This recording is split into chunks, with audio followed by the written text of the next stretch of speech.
Okay, so what conditions are necessary for the following reaction? Well, the first thing to do is see if there is an easy way of going. There's two ways of approaching this problem. You can either look at each option and predict what the product was of each and then decide which one is best, or you can try to work backwards. Let's do the first case scenario of looking through each option.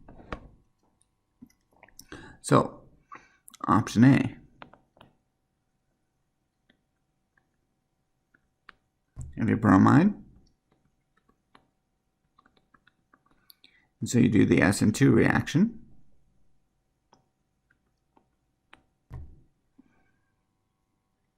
H2 in Lindlar's changes that alkyne to an alkene. Now, notice we've got lots of carbons here, so it might be a good idea that we keep them all straight by numbering them.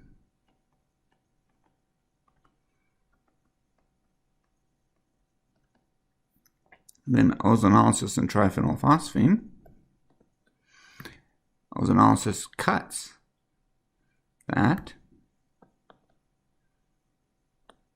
and gives this product right here, which looks an awful lot like this one. Let's take a look at the next case example. B, potassium tert-butoxide. That does. First one does an E2 reaction.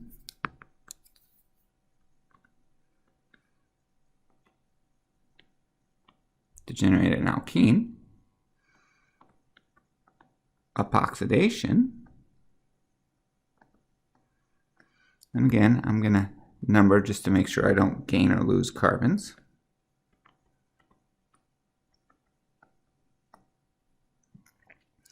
Methyl magnesium bromide, followed by H2O plus. That adds a methyl group to the less substituted side. Sorry, not less substituted, less hindered side. And that side is carbon 3.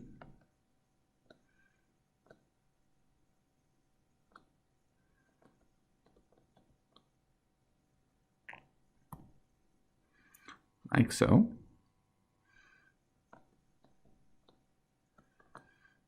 And then PCC, dichloromethane, oxidizes that alcohol to a carbonyl. Okay, that's definitely not it.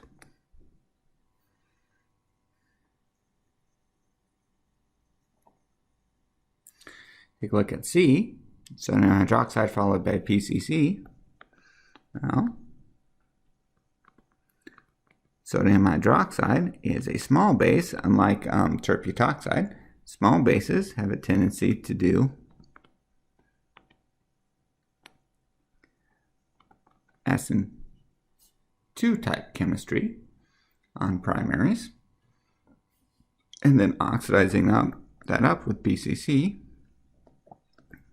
gives that molecule. Looks an awful lot like the one we're looking for.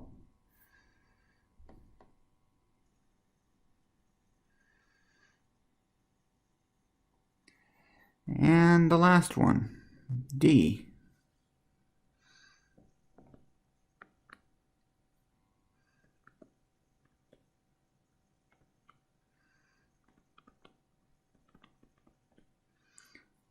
First step, SN2 reaction.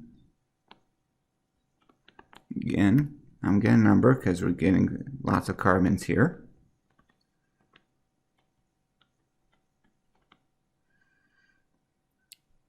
And then hydroboration, or H2 in Lindlar's, takes that to an alkene. Make sure I have the right number of carbons.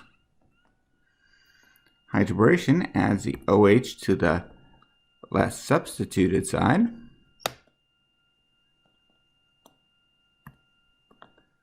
So that would be on carbon 5. And PCC and dichloromethane oxidizes that.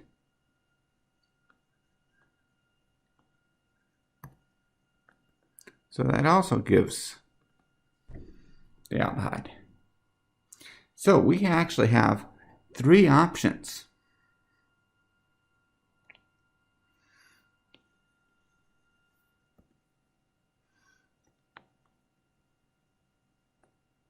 A gives us aldehydes. A gives us this aldehyde. C gives us this aldehyde. And D gives us this aldehyde. They all look very similar to each other, except when you number.